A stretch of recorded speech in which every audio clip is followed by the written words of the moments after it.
शब्दों से नहीं, शास्त्रों से नहीं, वरन जीवन से ही जीकर लाओत्से से उन थोड़े से लोगों में से एक है, और जिन्होंने केवल जाना ही नहीं है वरन जनाने की भी अथक चेष्टा की है। लाओत्से से उन और भी बहुत थोड़े लोगों में से एक है, लेकिन जिन्होंने भी जाना है और जिन्होंने भी दूसरों को जनाने की कोशिश की है, उनका प्राथमिक अनुभव यही है कि जो कहा जा सकता है वो सत्य नहीं है।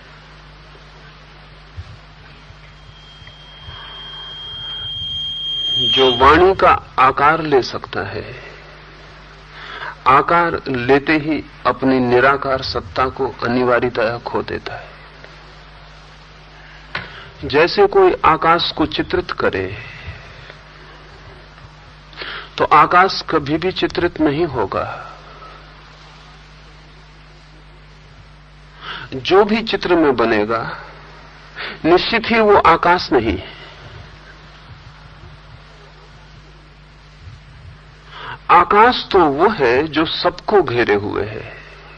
चित्र तो किसी को भी नहीं घेर पाएगा। चित्र तो स्वयं ही आकाश से घिरा हुआ है। तो चित्र में बना हुआ जैसा आकाश होगा, ऐसे ही शब्द में बना हुआ सत्य होगा।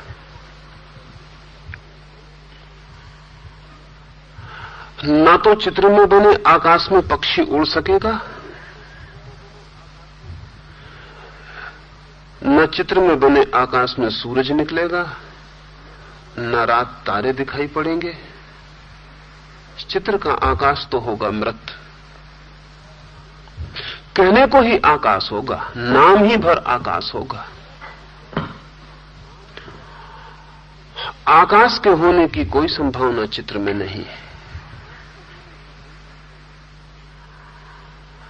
जो भी सत्य को कहने चलेगा, उससे पहले ही कदम पर जो बड़ी से बड़ी कठिनाई खड़ी हो जाती है वो ये कि शब्द में डालते ही सत्य असत्य हो जाता है।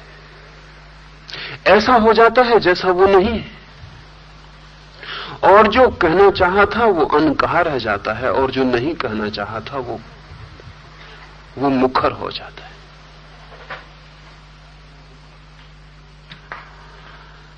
लाओत्से से अपनी पहली पंक्ति में इसी बात से शुरू करता है।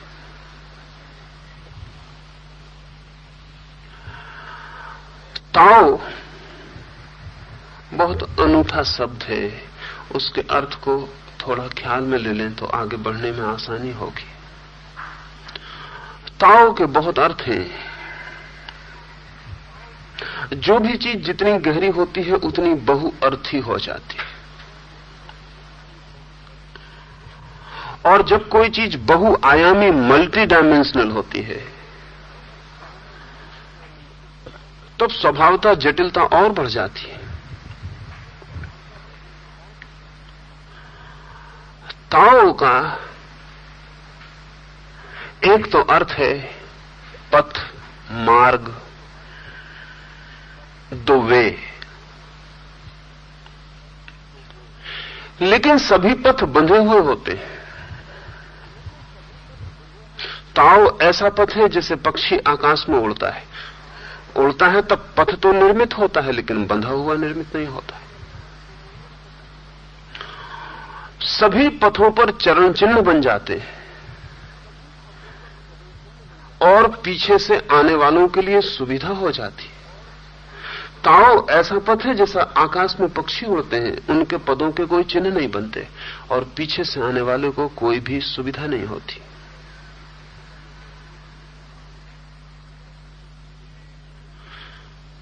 तो अगर ये ख्याल में रहे कि ऐसा पथ जो बंधा हुआ नहीं है, ऐसा पथ जिस पर चरण चिन्ह नहीं बनते, ऐसा पथ जिसे कोई दूसरा आपके लिए निर्मित नहीं कर सकता, आप ही चलते हैं और पथ निर्मित होता है, तो हम ताओ का अर्थ पथ भी कर सकते हैं, दी वे भी कर सकते हैं। लेकिन ऐसा पथ तो कहीं दिखाई नहीं पड़ता। इसलिए ताओ को पथ कहना उचित होगा। लेकिन ये एक आयाम ताओ का है। तब पथ का एक दूसरा अर्थ लें। पथ है वो जिससे पहुंचा जा सके, पथ है वो जो मंजिल से जोड़ दे। लेकिन ताओ ऐसा पथ भी नहीं है। जब हम एक रास्ते पर चलते हैं और मंजिल पर पहुंच जाते हैं तो रास्ता और मंजिल दोनों जुड़े हुए होते हैं। असल में मंजिल रास्ते का आखिरी छोर होता है और रास्ता मंजिल की शुरुआत होती है। रास्ता और मंजिल दो चीजें नहीं हैं, जुड़े हुए संयुक्त हैं। रास्ते के बिना मंजिल न हो सकेगी, मंजिल के बिना रास्ता न होगा। लेकिन ताओ एक ऐसा पथ है जो मंजिल से जुड़ा हुआ नहीं।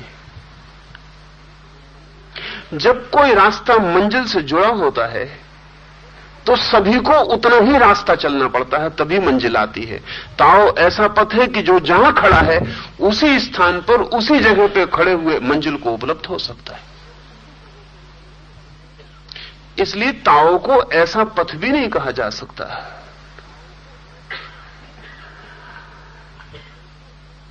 जहां खड़े हैं हम, जिस जगह जिस स्थान पर, वहीं से मंजिल मिल सके। और ऐसा भी हो सकता है कि हम जन्मों जन्मों चलें और मंजिल न मिल सके। तो ताओ जरूर किसी और तरह का पथ है। इसलिए एक तो पथ का अर्थ है कहीं गहरे में, लेकिन बहुत सी शर्तों के साथ। दूसरा ताओ का अर्थ है धर्म, लेकिन धर्म का अर्थ मजहब नहीं, रिलीजन नहीं। धर्म का वही अर्थ जो पुरातनतम ऋषियों ने लिया है। धर्म का अर्थ होता है वो नियम जो सभी को धारण किए हुए है। जीवन जहां भी है उसे धारण करने वाला जो आत्यंतिक नियम, दी अल्टीमेट लॉ, वो जो आखिरी कानून है, वो तो ताओ धर्म है। मजहब के अर्थों में नहीं, इस्लाम और हिंदू और जैन और बौद्ध और सिख के अर्थों में नहीं। जीवन का परम नियम।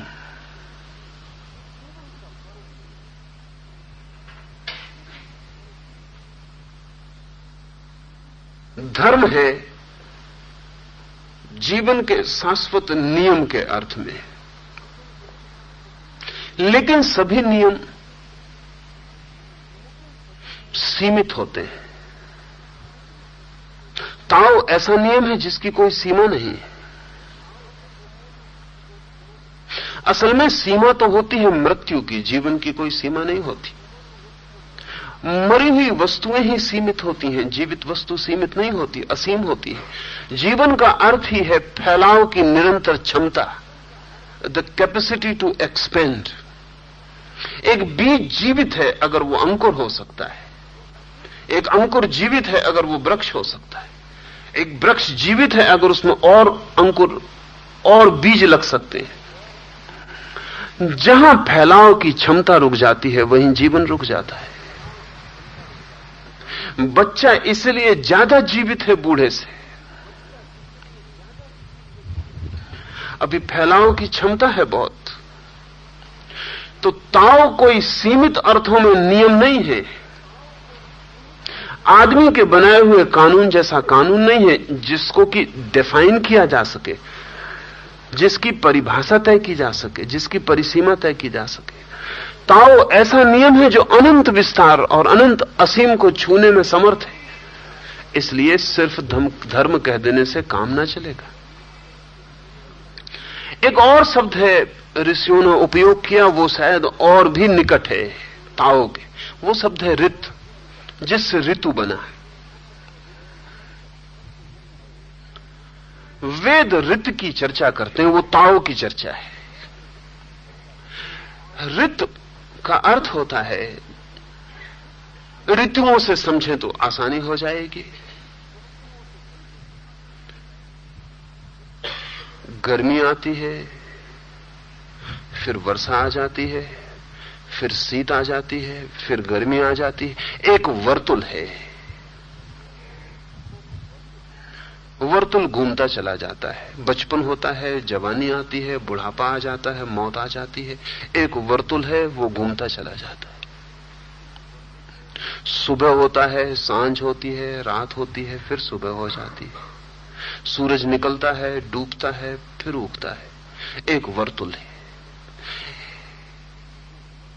जीवन की एक गति है वर्तुलाकार। उस गति को चलाने वाला जो नियामक तत्व है, उसका नाम है ऋत। ध्यान रहे, ऋत में किसी ईश्वर की धारणा नहीं है। ऋत का अर्थ है नियामक तत्व, नियामक व्यक्ति नहीं। Not person but principle. कोई व्यक्ति नहीं जो नियामक हो, कोई तत्व जो नियमन किए चला जाता है। ऐसा कहना ठीक नहीं कि नियमन किए चला जाता है, क्योंकि इससे व्यक्ति का भाव पैदा होता है। नहीं, जिससे नियमन होता है, जिससे नियम निकलते हैं, ऐसा नहीं कि वो नियम देता है और व्यवस्था जुटाता है। नहीं, बस उससे नियम पैदा होते रहते हैं, जैसे बीज से अंकुर निकलता रहता है, ऐसा ऋत से ऋतुएं निकलती रहती हैं। ताओ का गहनतम अर्थ वो भी है, लेकिन फिर भी ये कोई भी शब्द ताओ को ठीक से प्रकट नहीं करते, क्योंकि जो जो इनको अर्थ दिया जा सकता है, ताओ उससे फिर भी बड़ा है और कुछ ना कुछ पीछे छूट जाता है। शब्दों की जो बड़ी से बड़ी कठिनाई है वो ये है कि सभी शब्द द्वैत से निर्मित हैं। अगर हम कहें रात, तो दिन पीछे